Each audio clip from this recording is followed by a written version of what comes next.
Now in theaters.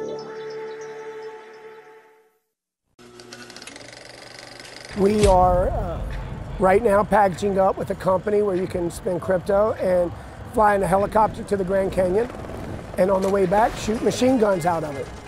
So we're making it fun. And we get this. It's not a big deal to buy any asset, real estate, shares, yachts, private jets, wherever you want. You know what can be used for illegal activity and actually is used for illegal activity more than anything else in the world? I do think that our government is quite confused. This is madness and needs to stop, so shame on the US. I think that crypto is not illegal in the United States.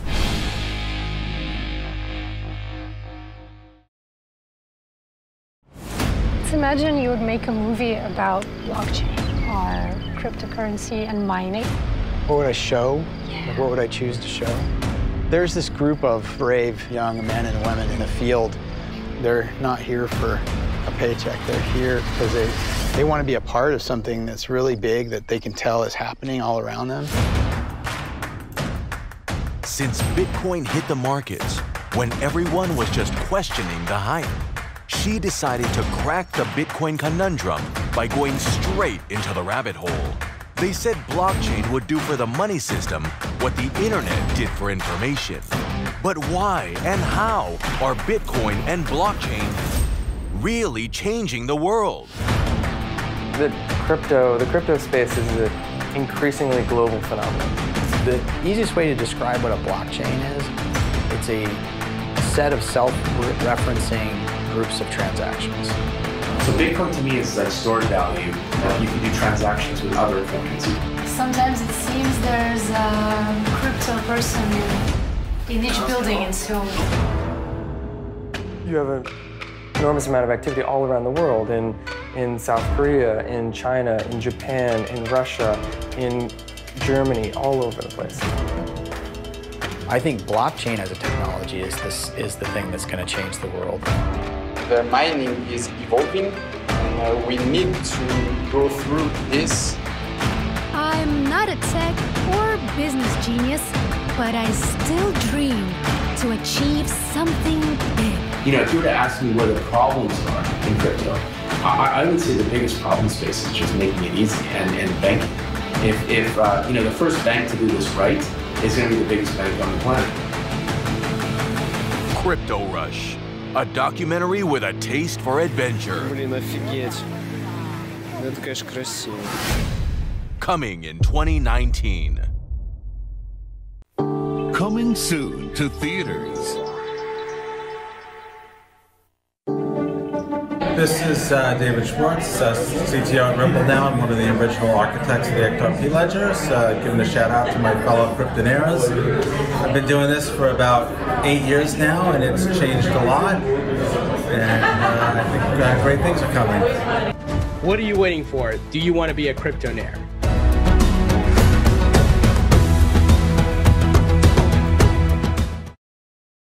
And now, our feature presentation.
At last. Welcome, Neo. As you no doubt have guessed, I am Morpheus. It's an honor to meet you. No. The honor is mine. Please, come, sit. On September 12th, Jamie Dimon says Bitcoin is a fraud. He says he'll fire any one of his traders buying Bitcoin. Bitcoin drops 24%. When Jamie Dimon speaks, people listen. So that weekend, we found out that the largest buyer of a Bitcoin fund that's in Europe that buys physical Bitcoin, right? The largest buyer was Morgan Stanley and JP Morgan.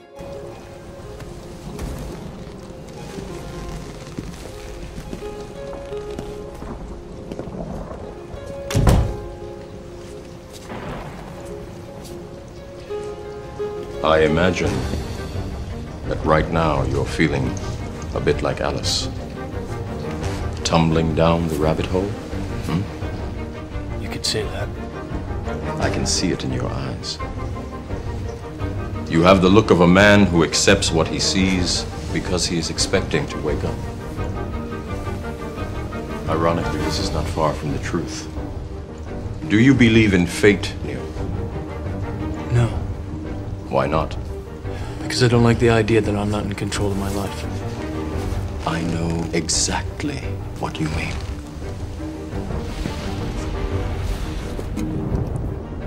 Let me tell you why you're here. Okay, so then here now, Goldman Sachs, this, again, February 7th, most cryptocurrencies will crash to zero. Now, I remember when they said this in February, and I had, through my network, I knew that Goldman Sachs was setting up a crypto trading desk. Absolutely knew they were setting up a crypto trading desk. And I remember you telling me that. Right, and then, of course, they were denying it. No, we're not, no, we're not, no, we're not. Price falls down 27%, and then what do we find out? We find out here, they say BTC 0, and then we find out just before May, new trading desk. Not only that, they put $400 million to buy a cryptocurrency trading platform. You're here because you know something. What you know you can't explain, but you feel it. You felt it your entire life, that there's something wrong with the world. You don't know what it is, but it's there, like a splinter in your mind, driving you mad. It is this feeling that has brought you to me. Do you know what I'm talking about? Matrix. Do you want to know what it is? The Matrix is everywhere. It is all around us. Even now, in this very room. You can see it when you look out your window or when you turn on your television. You can feel it when you go to work, when you go to church, when you pay your taxes. It is the world that has been pulled over your eyes to blind you from the truth. What truth? Goldman Sachs, this new CEO, David Solomon, the most pro-Bitcoin / cryptocurrency guy on Wall Street. The most pro Goldman Sachs. Goldman Sachs. He's the new CEO. He's coming into power shortly. BlackRock, this announcement just came out, the world's biggest asset manager. Now, last year, Larry Fink says, oh, you know what cryptocurrency and Bitcoin's good for? Money laundering and drug dealers. Right? So again, if you look at what he's saying, you're going to sell your Bitcoin, right? You're going to say, oh, this is all BS. But guess what is happening now? They're going to launch an ETF. They're looking at an exchange-traded fund that will allow anybody with a brokerage firm to make it as easy as hitting a buy. Unfortunately, no one can be told what the Matrix is. You have to see it for yourself.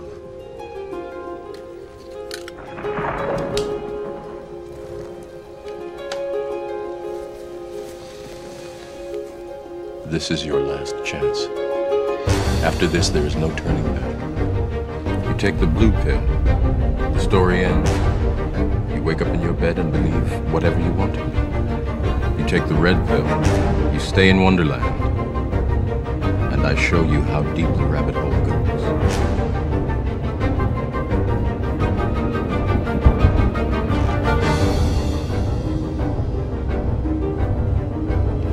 Remember, all I'm offering is the truth, nothing more.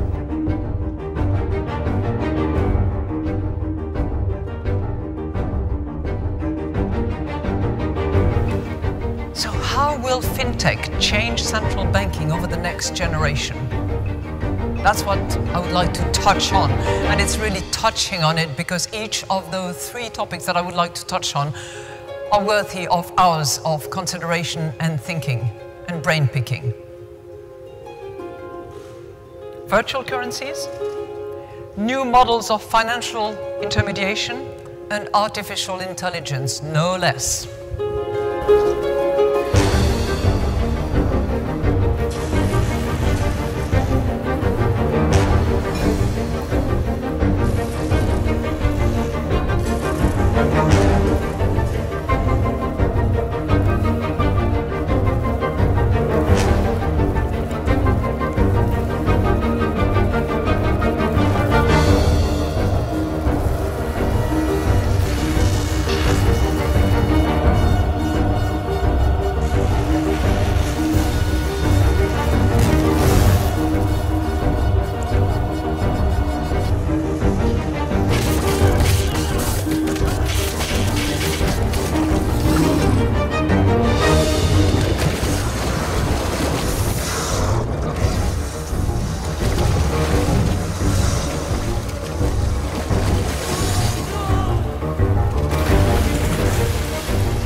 Questions, and I see a bunch of questions on the screen, which I can't really read from here, but we're supposed to pick some.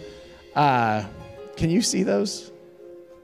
Oh, there's 2 votes. Let me try. Do you see IMF holding crypto assets in the future? Oh, they're over here. That's easier. You want to take one? Go for it. The first one's for you. IMF. Do you see IMF holding crypto assets in the future? I did not put that up there. Remember, I'm from the legal department. I'm supposed to be very conservative about these things. I don't want to go into great details about Maybe I should take what the IMF is going to do. I think we stunned Ross into silence with that one. For that to happen, okay, under the current legal framework, some country would have to use a crypto asset as its currency. This isn't real. What is real? How do you define real? If you're talking about what you can feel, what you can smell, what you can taste and see, then real is simply electrical signals interpreted by your brain. This is the world that you know. The world as it was at the end of the 20th century. It exists now only as part of a neural interactive simulation that we call the Matrix. You've been living in a dream world, Neo. This is the world as it exists today. We have only bits and pieces of information, but what we know for certain is that at some point in the early 21st century, all of mankind was united in celebration. We marveled at our own magnificence as we gave birth to AI. AI? You mean artificial intelligence? The bottom line of how this is getting used is that banks are basically plugging in, and there's a big group in the Middle East, there's also a big group in Asia, a big group of Japanese banks have just joined. So a lot of smaller countries are the early adopters, and they're setting up their own networks so they don't have to go through SWIFT. And those countries are also using the cryptocurrency. Right now, it's mostly remittance providers. So there's a company called Qualix that's doing it US to Mexico. And there's a association of 1,400 US credit unions that's doing it to help the credit unions access international markets. And so it's kind of coming up from the bottom, from the smaller players.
Extremely fast and highly scalable.